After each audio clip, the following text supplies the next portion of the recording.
S news के सभी दर्शकों को मेरा प्यार भरा नमस्कार, राम राम, जय हिंद। आप सभी को मकर संक्रांति की एएस न्यूज़ की तरफ से बहुत बहुत शुभकामनाएं।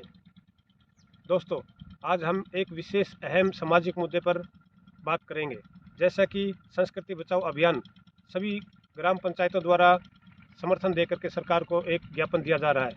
मैं उसका तहे दिल से धन्यवाद, तहे दिल से समर्थन करता हूँ, क्योंकि हमारा समाज कुरीतियों की तरफ ज़्यादा बढ़ता जा रहा है, जिससे हमारी आने वाली जनरेशन, हमारी आने वाली पीढ़ियों को बचाना बेहद ज़रूरी है।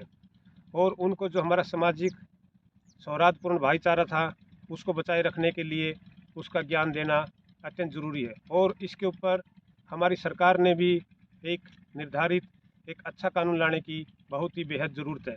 जैसे कि हम अमूमन समाज में, हरियाणा एक गांव-गांव में बंटा हुआ प्रदेश है, जहां आपसी भाईचारा है, एक दूसरे का भाईचारा मानते हैं, बहन भाई सभी रिश्तेदारी आपस में निभाते हैं।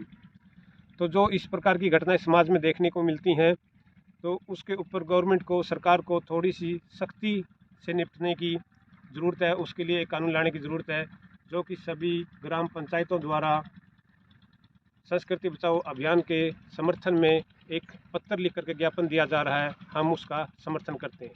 दूसरी बात, मैं समाज वर्ग के जो न्यू जनरेशन है, नई जनरेशन हमारी है, नई युवा पीढ़ी है, उनको भी एक मैसेज देना चाहता हूँ, जो कि एक माँ बाप अपनी खेती करके, एक किसानी करके, एक मजदूरी करके, एक छोटी मोटी दुकानदारी करके बच्चों को पढ़ने के लिए देश विदेश या दूसरे राज्यों में किसी कॉलेज, यूनिवर्सिटी या कोचिंग सेंटर में भेजते हैं।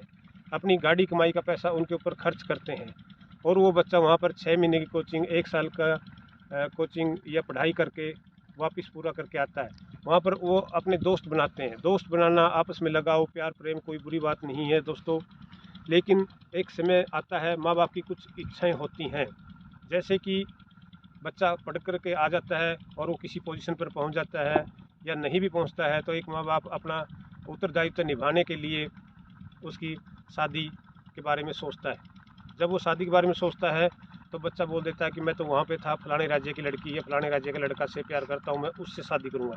कोई बुरी बात नहीं है, यदि दोनों परिवारों के आचार विचार, दोनों राज्यों के आचार विचार, दोनों राज्यों के पारिवारिक मिलन, दोनों राज्यों के जो भी सांस्कृतिक सिस्टम है, यदि वो मिलते हैं, तो हंसी खुशी से शादी विवाह कीजिए, रिश्तेदारी बनाइए, मेल जोल बढ़ाइए।